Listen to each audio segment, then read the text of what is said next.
pues prácticamente todas las enfermedades cardíacas llevan a la insuficiencia cardíaca, ¿sí?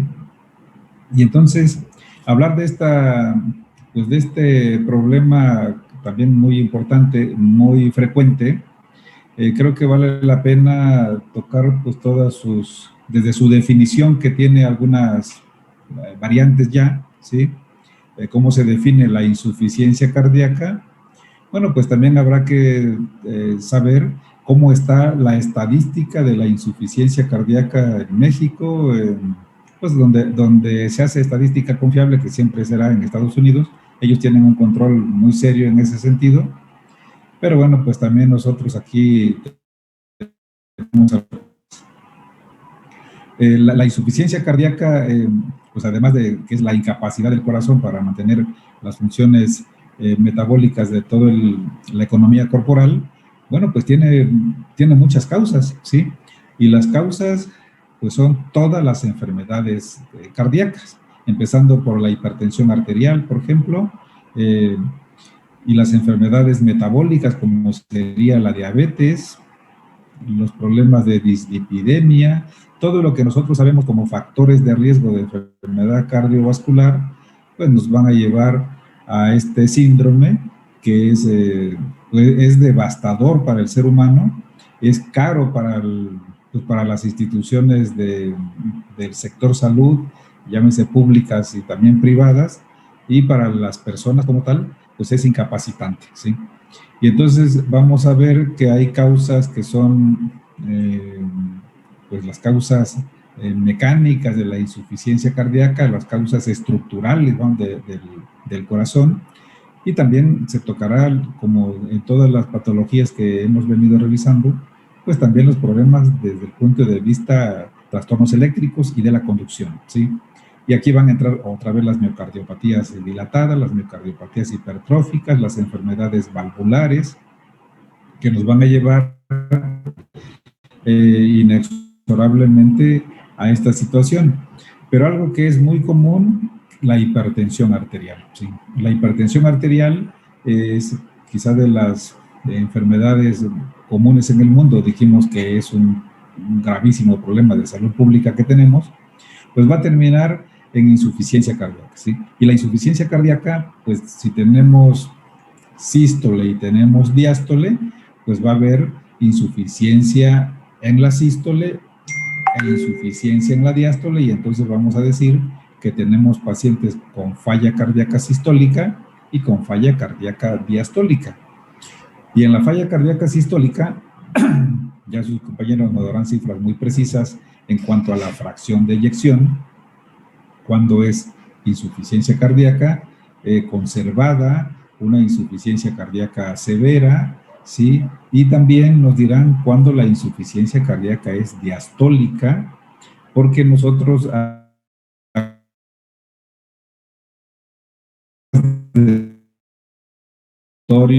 las salas de hospital cardíaca sistólica y cómo tratar a la falla cardíaca diastólica. Para fines didácticos, esto siempre se separa, ¿no? Pero ya que, pues ya en la práctica diaria, la insuficiencia cardíaca es mixta. Y hay un porcentaje de insuficiencia cardíaca mixta, que el 50% de los pacientes con falla cardíaca y diastólica al mismo tiempo. Y entonces el tratamiento pues tiene que estar encauzado en ese sentido. Hay estudios, hay pues sí, procedimientos que se hacen en la sala del paciente, está en urgencias o en el piso o en el consultorio de consulta externa.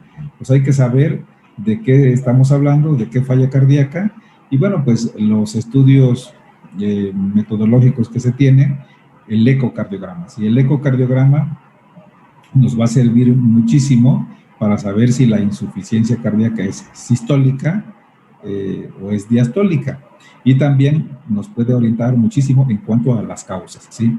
Ya que sabemos la causa, ¿sí? Ya que sabemos si es diastólica o sistólica o mixta, bueno, pues el tratamiento seguramente va a ser menos complicado. Y al final, bueno, estos pacientes pues terminan, la insuficiencia cardíaca va a terminar con la vida de los pacientes, eso es un hecho, ¿sí?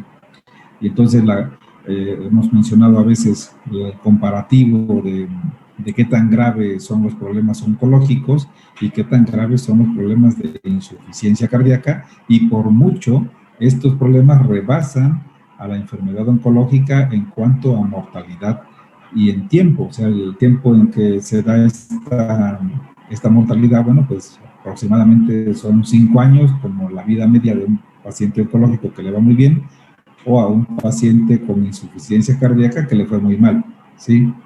Y los tratamientos, ayer yo les dejaba como, pues ahí como una tarea para investigar qué está sucediendo con los nuevos tratamientos de la falla cardíaca farmacológico, ¿eh? Porque va a haber tratamientos de dispositivos mecánicos para tratar esta situación, eh, hasta llegar incluso al trasplante cardíaco.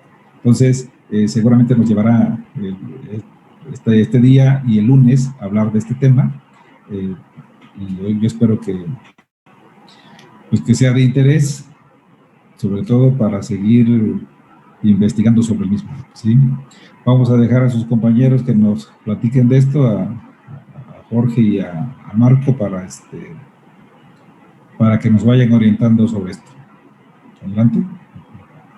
Bueno, hola a todos, hoy vamos a hablar de la insuficiencia cardíaca, como ya comentó el doctor. Esta va a ser la tabla de contenidos. Vamos a hablar sobre la definición, etiologías, fisiopatología, clasificación, diagnóstico, tratamiento, así como sus complicaciones y el pronóstico de la insuficiencia cardíaca. Bueno, empezando con la definición, me di cuenta que en todos los lugares donde yo lo chequé siempre trataba una definición diferente. Entonces podemos decir que la definición de la insuficiencia cardíaca pues sigue siendo variable hasta el día de hoy. Esto pues en función del punto de vista desde que se realice, ¿no? O sea, según nosotros podemos hacer la definición, sea solo desde los síntomas, o podemos hacer la definición desde la fisiopatología, o utilizando ambas. Entonces, pues, por esta razón, la definición ha evolucionado desde aspectos exclusivamente sintomáticos hasta la definición actual, en la que se hace hincapié en el mecanismo fisiopatológico. Entonces, nosotros de manera práctica podemos definir a la insuficiencia cardíaca como todos aquellos estados en los que el corazón no es capaz de bombear la sangre que el organismo necesita, o lo hace a expensas de presiones ventriculares elevadas, o también podemos decirlo de otra manera, más fácil, más corta, que es un síndrome compuesto por signos y síntomas característicos junto a una alteración ya sea de la función o de la estructura cardíaca. La siguiente, por favor. En esta diapositiva voy a hablarles un poco sobre epidemiología. Estos datos, en cuanto a los datos de Estados Unidos, los recolecté de lo que es la American College of Cardiology Foundation, también de la American Heart Association y de la New York Heart Association. Y en cuanto a los datos de México, pues realmente los datos que arrojan, en nuestro país sobre la insuficiencia cardíaca no son muy precisos, son muy escasos. Apenas esto los encontré en la página oficial de lo que es la Sociedad Europea de Cardiología. En esta encontré un artículo donde se habla cómo México ha avanzado para su bien en cuanto a la insuficiencia cardíaca cuando tratamos a los pacientes con pues, un tratamiento no farmacológico, que sería la dieta y el ejercicio. En este artículo, los datos que nos ofrecen se dieron en un congreso que se hizo en el 2015 en Acapulco. Y bueno, voy a empezar diciéndoles lo que nos dicen los datos que arrojan las instituciones americanas. Tenemos que ellos nos dicen que el riesgo de por vida de desarrollar insuficiencia cardíaca en los americanos, por supuesto, es del 20% para las personas mayores o que tienen 40 años o mayores de 40 años. Tenemos que en los Estados Unidos la incidencia de insuficiencia cardíaca pues se ha mantenido en gran medida estable durante las últimas décadas, con más de 650,000 nuevos casos de insuficiencia cardíaca diagnosticados anualmente. Tenemos que esta incidencia pues va a aumentar con la edad. pasando de aproximadamente de lo que son 20 por cada 1,000 individuos, de 65 a 69 años de edad, a 80 por cada 1,000 individuos entre los 85 años aproximadamente. Se calcula que en Estados Unidos alrededor de 5,1 millones de personas padecen de insuficiencia cardíaca en Estados Unidos. Y bueno, yo les doy los datos de Estados Unidos porque, digo, tal vez no tendría relevancia, no tendría importancia, sino los datos de México, pero pues como todos sabemos, las causas de muerte por enfermedades cardíacas, pues hablando globalmente, va en aumento. Entonces yo creo que también es importante y más porque pues es nuestro país vecino.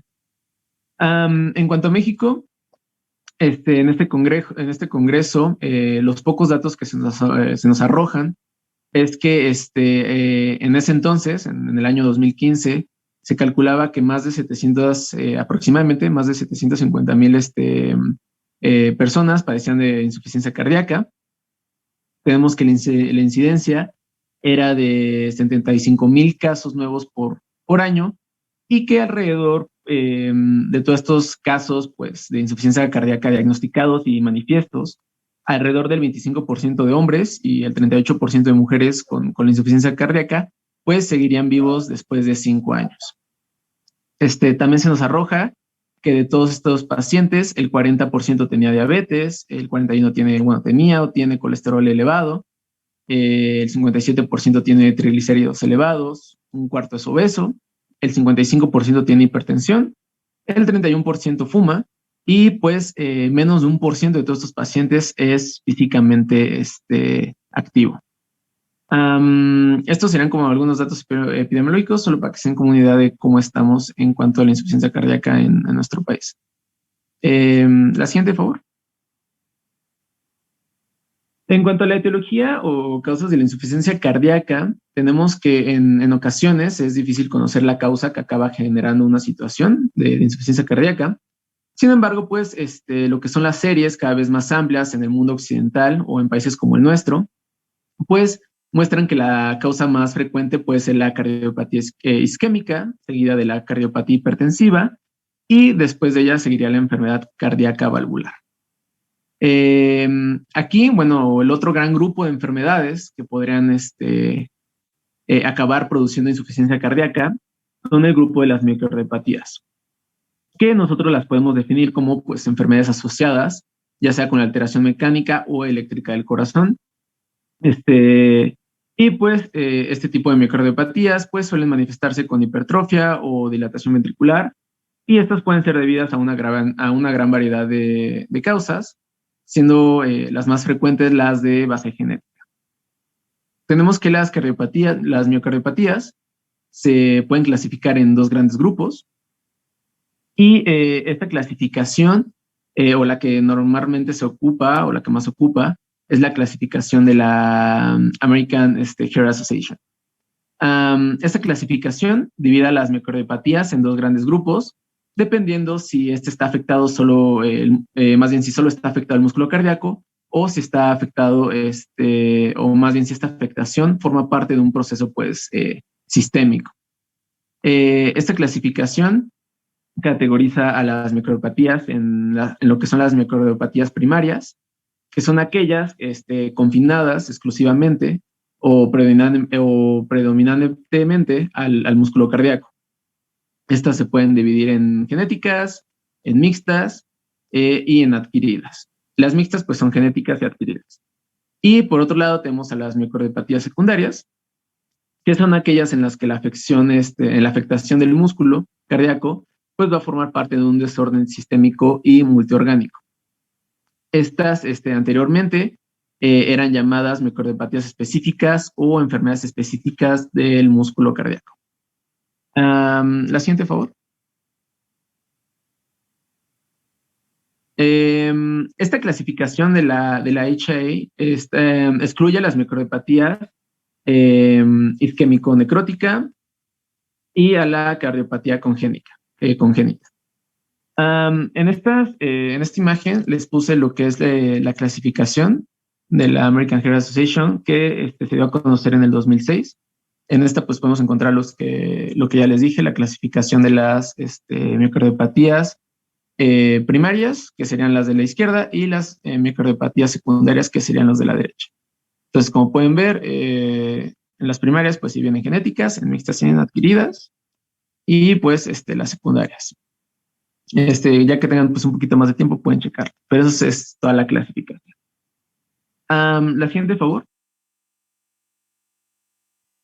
Tenemos que en el 2008, lo que es ¿cómo se llama? Se me fue el nombre. La Sociedad de Cardiología Europea, en el 2008 también propuso una nueva tabla y en este esquema de la clasificación de las microdiopatías, pues se pretendía ser más útil en lo que es la práctica clínica diaria.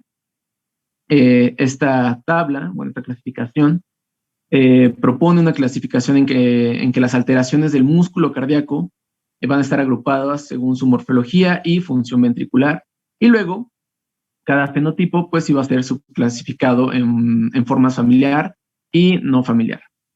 Sin embargo, pues desde que se propusieron estas dos clasificaciones, pues han existido bastantes controversias entre lo que es la definición y la clasificación de estas miocardiopatías, pero pues a través de muchas discusiones entre expertos, pues se llegó más bien no se llegó, más bien se cree que la definición y la clasificación propuesta por la American Heart Association, pues se adapta y se ajusta mejor a la práctica clínica diaria. Entonces, si algún día la llegan a ocupar, pues va a ser eso. No sé si quiere agregar algo aquí, doctor, sobre esta clasificación o estas clasificaciones. No, continúa, más adelante comentamos algo. La siguiente, por favor. Y bueno, llegamos a lo que es la fisiopatología de la insuficiencia cardíaca.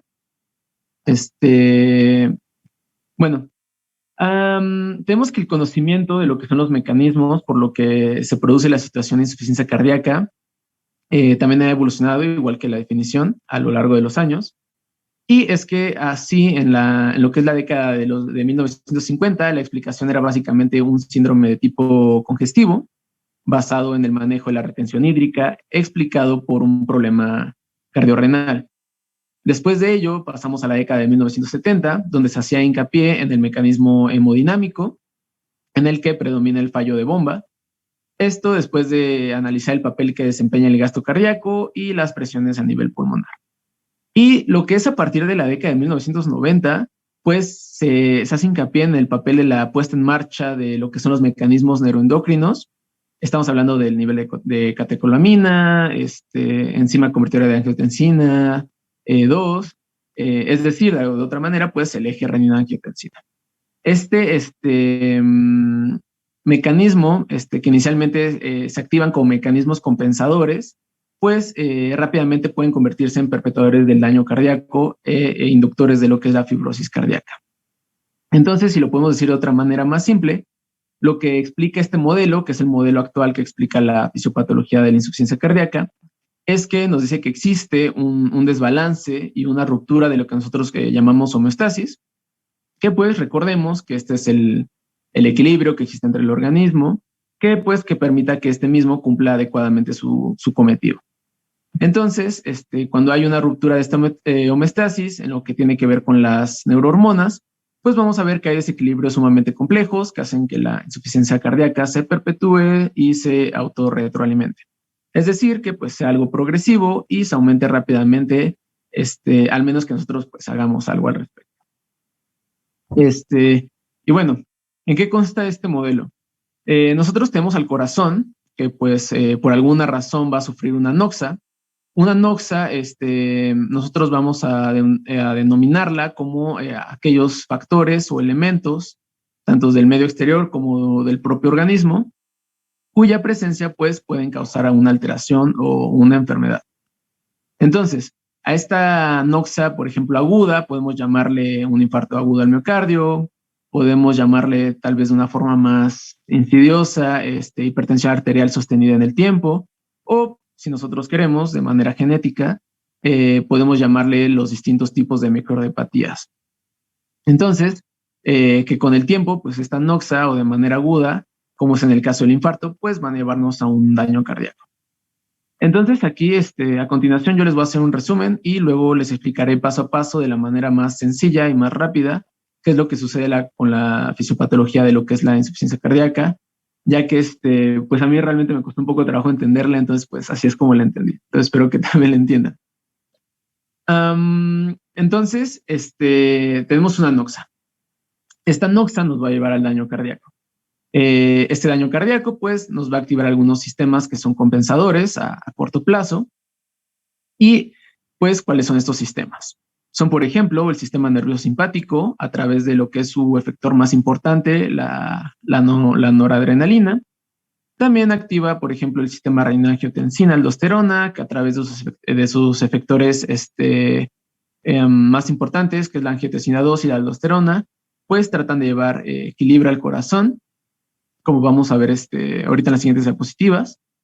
También activa a los distintos sistemas inflamatorios. Estos sistemas inflamatorios, pues en un principio tratan de reparar el daño, van y encuentran una lesión, intentan reparar, tratan de que no haya espacios de ruptura o de daño, y también vamos a encontrar también algunas especies reactivas de oxígeno, que en un principio van a modular la actividad de algunas proteínas y de algunas estructuras del corazón. Entonces, a corto plazo nosotros vamos a mantener la homeostasis. Y bueno, ¿cómo vamos a mantener la homeostasis cuando todos estos mecanismos están pues activos? Pues porque van a existir algunos mecanismos que vamos a llamar nosotros mecanismos contrarreguladores, los cuales pues intentan que ninguno de estos sistemas compensadores o reguladores pues se exacerben. Es decir, que pues todos estos mecanismos estén controlados. Los mecanismos contrarreguladores van a incluir, por ejemplo, a los péptidos natriuréticos, el auricular y en especial el ventricular. También vamos a encontrar a lo que son las bradicininas, distintos tipos de prostaglandinas, el óxido nítrico, entre otros. Entonces, todo esto va a generar una homeostasis a nivel cardíaco, y esto pues va a producir en primer lugar lo que es la reparación del daño. También habrá un aumento, sobre todo por el sistema simpático, del inotropismo, que recordemos que pues era la fuerza de contracción del corazón. También va a haber un aumento de la frecuencia cardíaca, y también habrá un aumento de lo que es la tensión arterial por la vasoconstricción periférica. Todo esto pues va a tratar de mantener la presión a corto plazo. También nosotros vamos a ver que va a haber un aumento de la volemia, porque pues se va a retener más sodio y agua. Y pues bueno, estos mecanismos que al principio son buenos y pues mantienen la homeostasis en nuestro organismo, pues a largo plazo van a ser sumamente pues dañinos. Lo que quiero decir es que lo que al principio nos protegió, pues a largo plazo va a generar una ruptura en la homeostasis. El equilibrio entre ambos tipos de mecanismos pues se va a perder. El sistema parasimpático que inhibía al simpático pues va a dejar de actuar. El sistema renina-angiotensina-aldosterona pues va a estar descontrolado, y pues va a retroalimentar al simpático y viceversa, y pues de igual manera va a haber un descontrol en los mecanismos inflamatorios. Todo esto pues les voy a platicar más adelante de cómo funciona. La siguiente, por favor. Bueno, ¿qué va a suceder a largo plazo? Tenemos que este desequilibrio de estos mecanismos pues va a llevarnos a nivel celular, que al principio la célula pues se hipertrofie, lo cual pues nos va a llevar a una hipertrofia ventricular, la cual pues podemos decir que al principio es buena, pero con el tiempo el alto consumo de oxígeno que esta va a significar pues va a llevar al daño a la célula. Por otro lado, cuando se pierden los mecanismos y hay demasiada respuesta inflamatoria y de todo lo que ya hablamos anteriormente en la diapositiva anterior, pues va a haber una disrupción del sistema contráctil. También otra cosa que veremos será una alteración iónica, en donde el calcio, que es muy necesario intracelularmente, al igual que el sodio, pues van a estar desproporcionados, y esto nos va a explicar lo que son las arritmias cardíacas que se presentan en estos pacientes. Esto pues también va a explicar pues la cantidad de extrasístoles que el paciente va a tener, y pues también esta predisposición a la muerte súbita que tendrá. Por otro lado, también habrá afectaciones en los organelos, por ejemplo, aquellas mitocondrias que eran grandes y generaban bastante energía, pues en los corazones insuficientes pues van a ser pequeñas y de alguna manera pues disfuncionantes.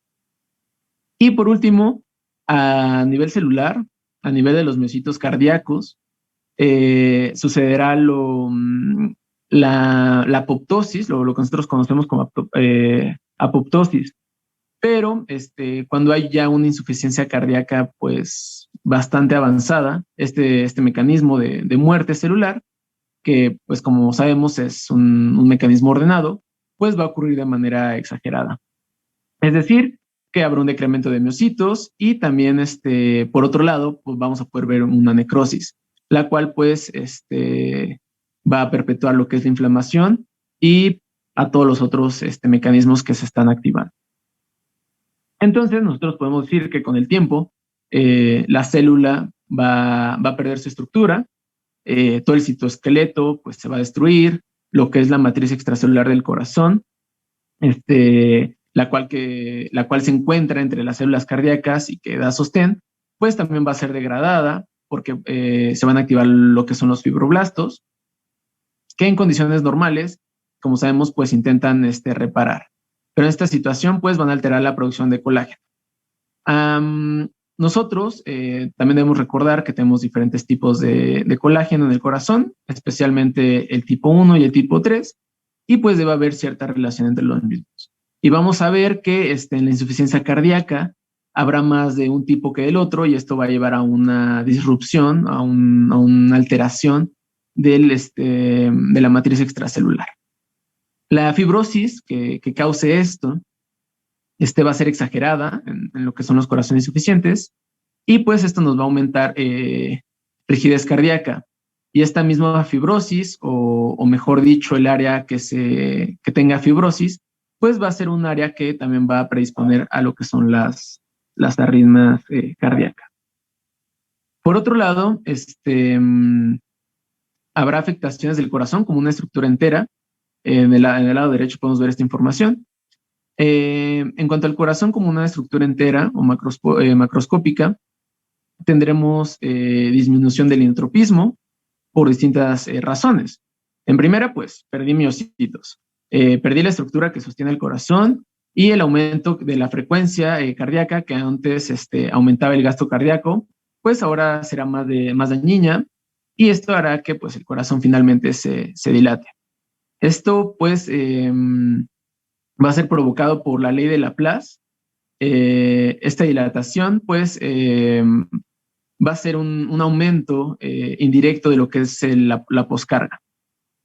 Entonces, en términos simples, la poscarga, debemos recordar que era aquella fuerza que se opone a la contracción ventricular. Este aumento, que va a ser pues, de manera indirecta, va a hacer que el corazón, que si de por sí ya le cuesta bastante trabajo bombear la sangre, pues aún le cueste aún más. Posterior a esta dilatación del corazón, vamos a tener un aumento desmedido de la precarga, porque antes el riñón que retenía agua y sodio, pues ahora va a retener cierta cantidad junto a los mecanismos inflamatorios, y esto va a hacer que el corazón se dilate aún más. ¿Y qué va a ocurrir a nivel sistémico? A nivel sistémico va a haber un aumento de lo que es la retención de agua y sodio. Veremos que en estados muy avanzados se va a retener más agua, llevándonos a una hiponatremia, la cual va a ser de carácter dilucional.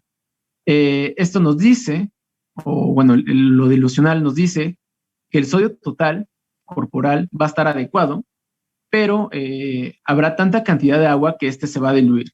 Entonces, también habrá hipovolemia relativa. Veremos que si bien sobra agua en el organismo, ese flujo de sangre que pues, recorre los vasos es insuficiente.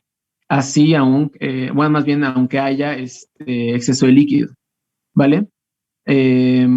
Por otro lado, va a haber un aumento muy claro de lo que es la vasoconstricción periférica. Esta estará dada por lo que ya mencioné, lo que es el sistema simpático, el sistema renina que usted